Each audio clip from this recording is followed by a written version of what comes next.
اور جب یہ حدیث آیت اتری، آقا علیہ الصلوۃ والسلام کے پاس عیسائی آئے مباہلہ کے لیے، مقابلہ کے لیے، تو آقا علیہ الصلوۃ والسلام نے فرمایا ان کو آؤ ندعو ابناءنا وابناءکم ونساءنا ونساءکم وانفسنا وانفسکم، عیسائیوں آؤ تم اپنے بیٹوں کو بلاؤ، میں اپنے بیٹوں کو لاتا ہوں،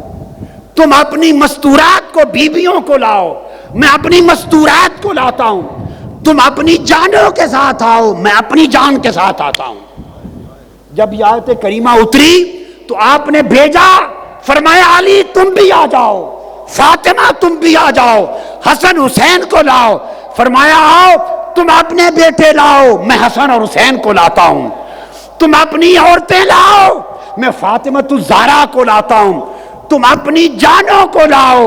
ادھر سے نبی اور علی کو لاتا ہوں، میں خود آتا ہوں اور علی کو لاتا ہوں۔ حضرت علی کو حضور نے اپنی جان قرار دے دیا، قرآن میں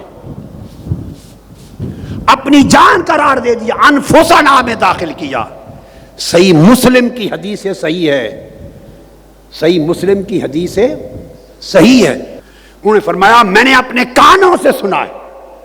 آقا کو فرماتے ہوئے کہ انفسنا، ہم اپنی جانوں کو لاتے ہیں، اپنی جان کے ساتھ علی کی جان کو ملایا میرے مصطفیٰ نے۔ وہ صحابہ کرام کے 10 طبقات، خلفائے راشدین میں مولا علی المرتضیٰ، اور پھر انفسنا میں شامل جان مصطفیٰ کے ساتھ جان علی مرتضیٰ، آقا نے وہاں اپنے ساتھ ملایا۔ ان کو 10ویں طبقے کے صحابہ کرام میں سے کسی کے ساتھ اس طرح مقابلے میں کھڑا کرنا،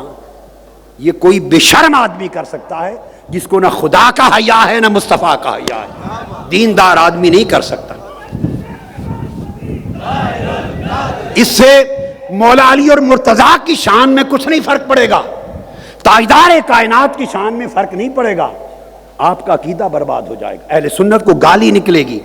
قرآن کے خلاف بنے گا آپ کا عقیدہ، حدیث مصطفیٰ کے خلاف آپ کا عقیدہ بنے گا، صحابہ تابعین کے خلاف بنے گا۔ 1300-1400 سال کی تاریخ علم اور مسلک اہل سنت اور اکابر ائمہ کے خلاف آپ کا عقیدہ کہلائے گا، آپ خارجی کہلائیں گے، آپ خوارج کی سوچ کو پھیلائیں گے۔